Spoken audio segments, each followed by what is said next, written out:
चलिए आज हम जानेंगे ग्रीन रिवॉल्यूशन, हरित क्रांति। हरित क्रांति क्या है? हरित क्रांति के बारे में हम जानेंगे कि जब हमारा देश आजाद हुआ था तो उस समय देश की जनसंख्या करीब 40 करोड़ थी और दिनों दिन यह जनसंख्या बढ़ती गई और आज के समय में वह 3 गुना से भी अधिक हो चुकी है। तो हमारे देश में जो है 62% से भी अधिक व्यक्ति जो है कृषि पर निर्भर रहता है, जिसमें कृषि से देश के जीडीपी ग्रॉस डोमेस्टिक प्रोडक्ट सकल घरेलू उत्पाद जो है 33% है। जब देश आजाद हुआ तो बढ़ती हुई जनसंख्या के कारण सबसे पहला चुनौती हमारे देश में सरकार के ऊपर आया कि सबको पूर्ण रूप से भोजन मिले और जगह जो था सीमित था।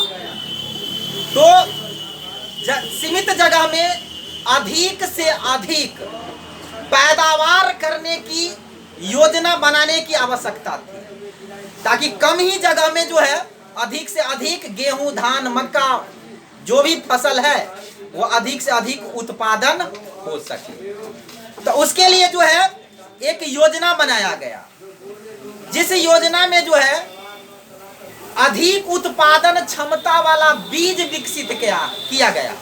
धान का, गेहूं का, मकई का, बहुत सारे सरसों का। उसके बाद नए नए कृषि यंत्र को बनाया गया और कई तरह के फर्टिलाइजर को बनाया गया। यूरिया, डीएपी, पोटास, बहुत तरह के फर्टिलाइजर आज हम खेतों में देते हैं और इसके प्रयोग से ये करीब 30-40 साल से जो है धान, गेहूं, मक्का की पैदावार में जो है अधिक बढ़ोतरी हुई है, कई गुना बढ़ोतरी हुई है। आज से करीब 40 साल पहले ही जो है इंडिया में जो है वह गेहूं की पैदावार जो था मात्र 11 मिलियन टन था, जो बढ़कर जो है वह करीब 80-90 मिलियन टन हो गया। और धान की पैदावार जो था वह करीब 35 मिलियन टन था, जो वह भी बढ़कर जो है करीब 70-80 टन हो गया।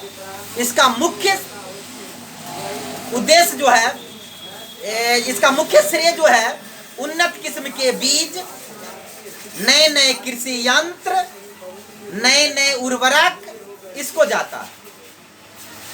और हमारे भारत में जो है हरित क्रांति के जनक जो है वह डॉक्टर एम.एस. स्वामीनाथन को कहा जाता है, जो बनारस हिंदू यूनिवर्सिटी के वाइस चांसलर भी रह चुके हैं और इनकी मृत्यु जो है वह 2007 में हुई है।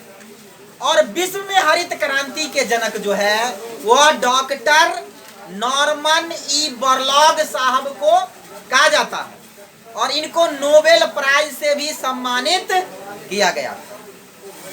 तो ये हुई हरित क्रांति, इसी को कहते हैं हम लोग हरित क्रांति। इसमें हम लोग जानेंगे धान, गेहूं, मक्का, ऐसे फसलों के उन्नत किस्म के बारे में जानेंगे। तो चलिए हरित क्रांति जान लिए, तो अब जानते हैं गेहूं के बारे में कि गेहूं के कौन कौन से किस्म विकसित हुई। चलिए लिखेंगे।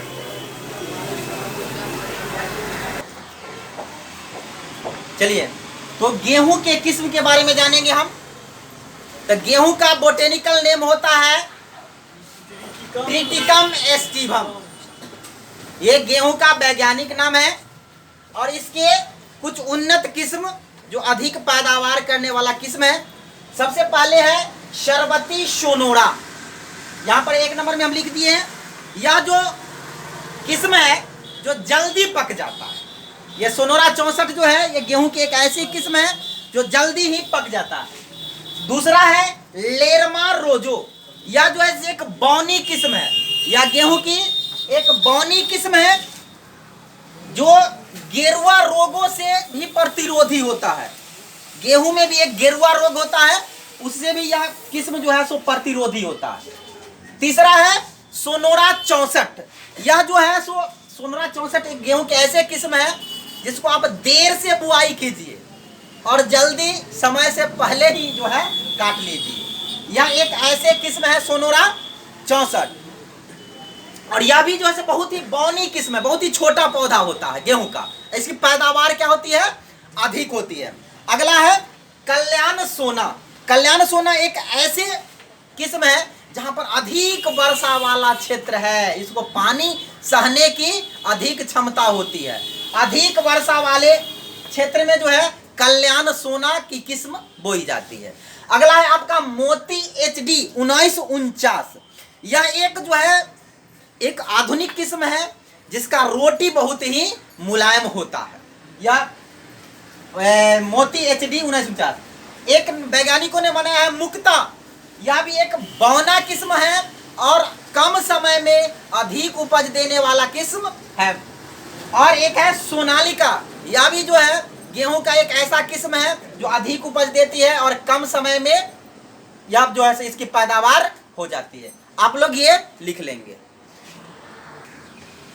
चलिए अब हम जानेंगे धान के किस्म। तो धान का बोटेनिकल नेम होता है ओरिजा सैटिवा, और धान के अधिक उत्पादन क्षमता वाले कुछ नस्ल है। सबसे पहला है साबरमती, नाम सुने होंगे। साबरमती जो है 118 दिनों में तैयार हो जाती है धान, समझे। और यह जो है बासमती चावल, नाम सुने होंगे ना, बासमती चावल।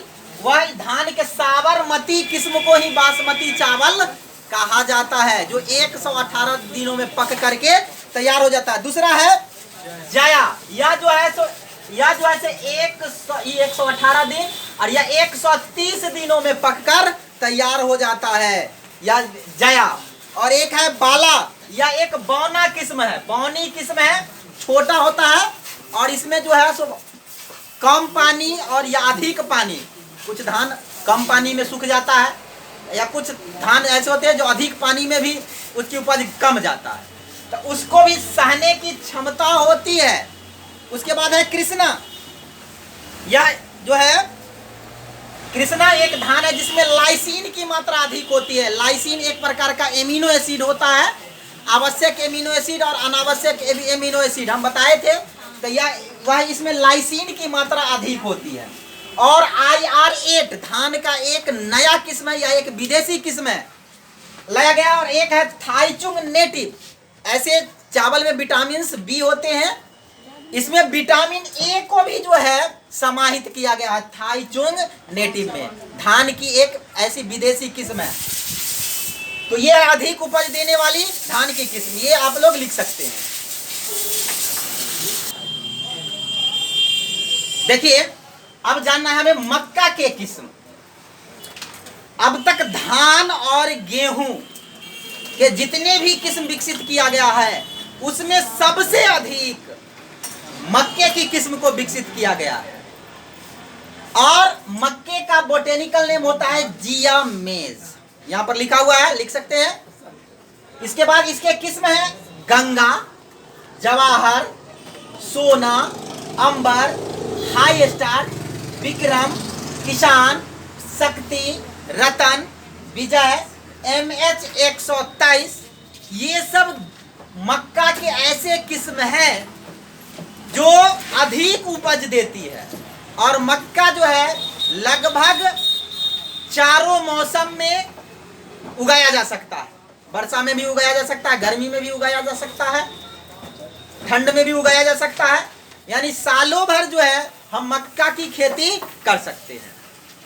चलिए उतार लीजिए।